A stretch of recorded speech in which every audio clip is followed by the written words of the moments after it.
What is up, YouTube? Welcome back to another video. Today we're going to be installing a new window motor and regulator into my 2002 Honda Odyssey. This is the brand that I got, Dorman. Here is the part number right here, as you guys see. So last week I tried to install this and I messed it up, so this is the replacement. So do not put up your window if your window isn't screwed onto this track, because it will not go back down and you'll have to replace it just like I did. I already tried to install this like I already mentioned, so that means I already took off the door card. So I'm gonna have to show you guys the example off of this door card. So the tools you're going to be needing is a Phillips screwdriver, a plastic pry removal tool, and a 10mm wrench or ratchet. With your Phillips screwdriver, right here above the door handle will be one Phillips screw, and then under this little plastic piece will be the second one. So you just want to pop that open and then the screw will be there. And then you want to grab your plastic removal tool and pop open this. And then there'll be 3 Phillips behind this door speaker cover.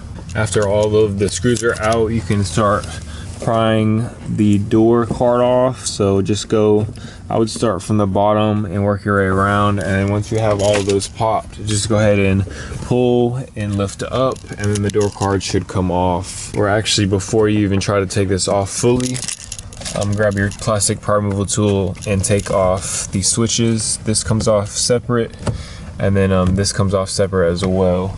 But I didn't even take that one off on this side, to be honest. Where's Gabby?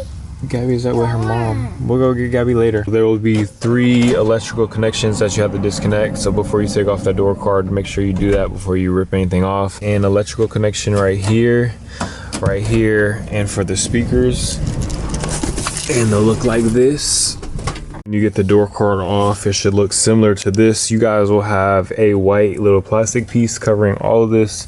It's just held together with glue. You can go ahead and rip that off. You can save it for later. And then once all of this is exposed, you can unplug the window motor. You just pull up on this harness and the little wires will pop out. The bolts that we're gonna remove, or before we remove the bolts, we're gonna take off these 2 Phillips right here. It should be the bracket for the armrest. And then 2 10s right here. 2 10s right here, and then 3 10s right here. And I think that's all you have to remove to install this motor, and then you should be able to rip out the old one. Let's open up this new one.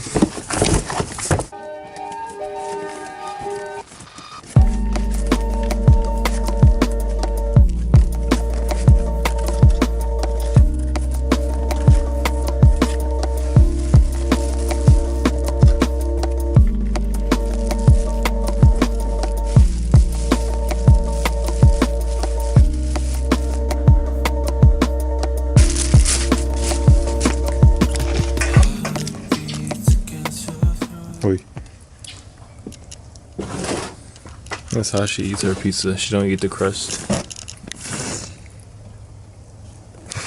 This water and regulator, it comes with new bolts, so you don't have to use your own. And I forgot to mention, it also helps to use a 3-inch extension. So I'm gonna remove these bolts that came with, and then this is how we're gonna install it. So make sure the motor's on the left-hand side. Feed that through first. We're gonna go above.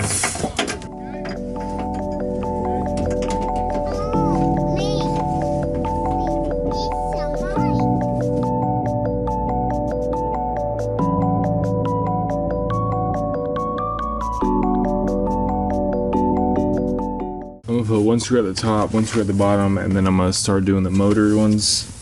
I'm just to hold it in place.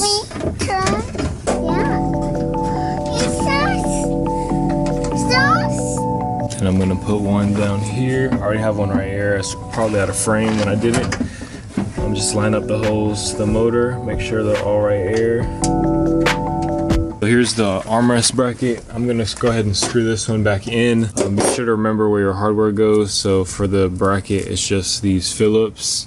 The ones that are holding the window are gonna be a little bit longer than the ones that are holding your regulator and your motor.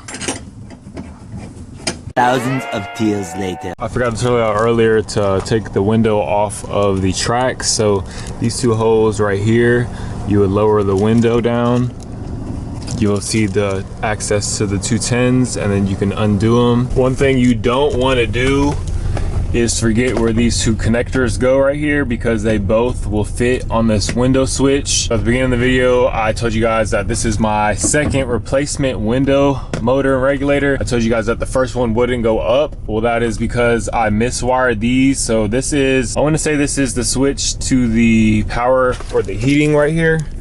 I want to say it's the connection for that, but it also fits in this window switch, and I guess I shorted something out and now it only goes up and not down. So if I go up, it's locked right now. If I go up, you guys can hear it clicking in the switch. I don't know if you guys can hear that, but if I go down, I get nothing.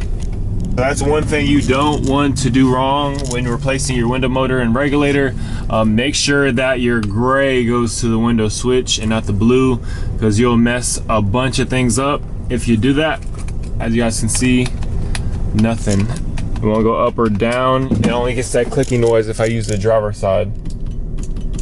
So today I'm gonna show you guys, if you made the same mistake as me, on how to fix that. So right now I'm running to a dude's house I found on Marketplace on Facebook. It's a parts car van of mine. I think it's an 04, but it's an EX model just like mine. One thing to note, if you mess this up like I did, once again, don't connect the blue into the window switch. I tested the continuity with the meter. The switch is switching over and everything. It's just a short in the wire or something. But I think I got a fix to that. Like I said, I found a parts car. We're gonna go ahead and go over there after this and grab some parts off of it. So right here, I found this on the Odyssey forum. This is from 2010. It says, when you plug the seat heater cable into the door cable, it's supplied essentially short from pin 5 of the passenger MPX, which is like a multiplex control unit. It kind of looks like an ECU through the heater seat through the seat heater to ground. I'm just gonna go ahead and go to this dude's house, pick up the MPX unit. So what I have to do is take off this kick panel right here, and then this little hole insert right here needs to get removed as well. Just gonna have to lift up on this kick panel and it should pop out just like that. I did this with hands, no tools, and then this one should just come out right with it. There's supposed to be a clip right here, but I think mine's broken from the previous owner, or he lost it. And what we're gonna take off is this whole multiplex unit. The bolt is gonna be, I wanna say it looks like an 8 or a 10. There might be 2 of them. I don't wanna get down that low right now. And then we're gonna have to disconnect all of these connections in the front. Keep the fuses in, but disconnect all of these connectors right here. And then there'll be a bunch on the back side as well that we have to disconnect. And then the MPX unit will be behind all of this right here. The first and second window regulator and motor that I ordered was through Amazon. I thought they both came in defective. I don't know, I guess from shipping or whatever. So I went to my local parts store, Advanced Auto, and I got a third one, and it's the same one that I bought from Amazon. And that one did the same thing that the first two did. It wouldn't go down, but it would go up. So hopefully with this new MPX unit, it'll fix all my problems. Another issue that I've noticed that I had since I owned the car is sometimes the car unlocks and locks by itself when I'm just driving, or I hit a bump or something, it'll lock and unlock. Pretty sure that if I get a new MPX unit that'll fix that problem as well. I think these parts go from around 70 to like 250 depending on where you find it. I think OEM is like 250 and up. Just keep in mind that my model is the EXL. The MPX units for the LX are completely different from the EX or EXL, so just be aware of that. Don't order the wrong part or buy the wrong part locally, because you're running into some issues there. Vibes.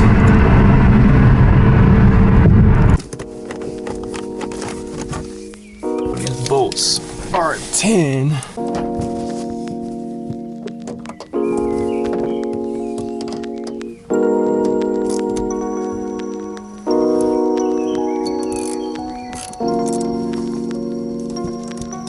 Little buttons at the bottom of them. Push up and pull. You're gonna need an extension to reach the top one.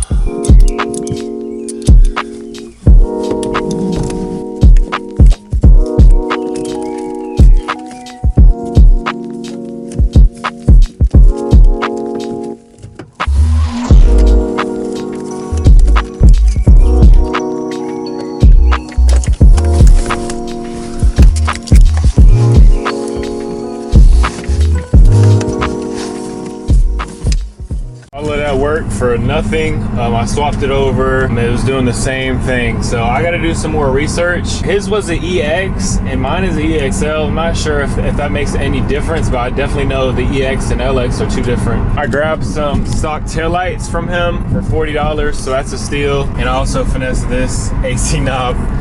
Little things you can take like that. That's why I do at junkyards and stuff like that, like little shit that can fit in my pocket or my toolbox, like I'll go ahead and snag. Like I said, I'll keep you guys posted if I figure it out. I'll definitely make a video on how to fix it, because I know I'm not the only one that's done and routed the heater to the window switch. But that's gonna wrap it up for today's video. Thank you guys for watching, and I'll see you guys next time.